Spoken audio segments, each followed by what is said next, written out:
সবাই কেমন আছো কেমন আছো কেমন আছো জিজ্ঞাসা করছেন। আমি ভালো আছি। আর গিয়েছিলাম একটু হাটে। আমাদের এখানে বুধবার করে হাট হয়। তো হাটে গিয়েছিলাম, এসে মানে পা দুটো খুব ব্যথা করছে। এসেই দেখো যে ছেলে তো একটু রাগ হয়ে গেছে। আমি হাটে চলে গেছি ওকে রেখে। তাই একটু যাই মার ঘরে যাই, একটু ওর সাথে কথা বলে এসছি। আমি যেই না এই ঘরে আসছি ওইখানে একবারে মানে ঝড় উঠে গেছে। এত কান্না করছে এত কান্না করছে। আবার দৌড়ে গিয়ে নিয়ে আসলাম, নিয়ে এই যে দুধ খাইয়ে যে ঘুমিয়ে গেছে দেখো।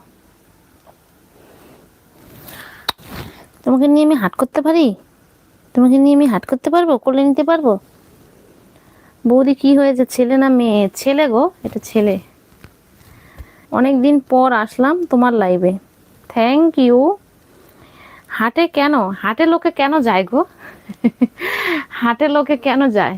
হাটে বাজার করতে গিয়েছি, দাদাভাই বাড়িতে নেই তো। আর ছেলেকে তো বাজার করতে দিলে পারবে না, ও ও এখনো ছোট না ছেলে।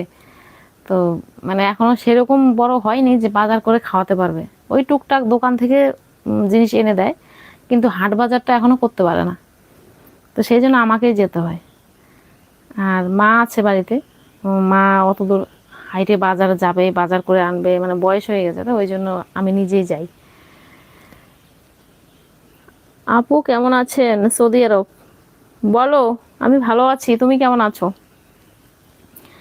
ছেলেকে একটু শুইয়ে দিতে হবে এখানে।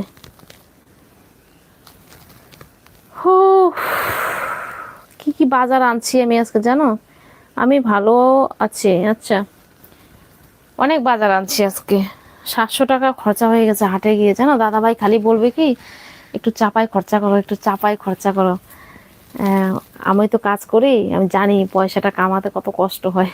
কিন্তু হাটে গেলে চাপায় কি আর খরচা করা যায় বলো? এটা নিতে এটা লাগবে, সেটা নিতে হবে, ওটা লাগবে, সেটা নিতে হবে। মানে এত মানে নিতে না চাইলেও তোমাকে নিতে হবে, যেটা লাগবে সেটা তোমাকে নিতেই হবে। এই করে করে 700 টাকা খরচা হয়ে গেছে।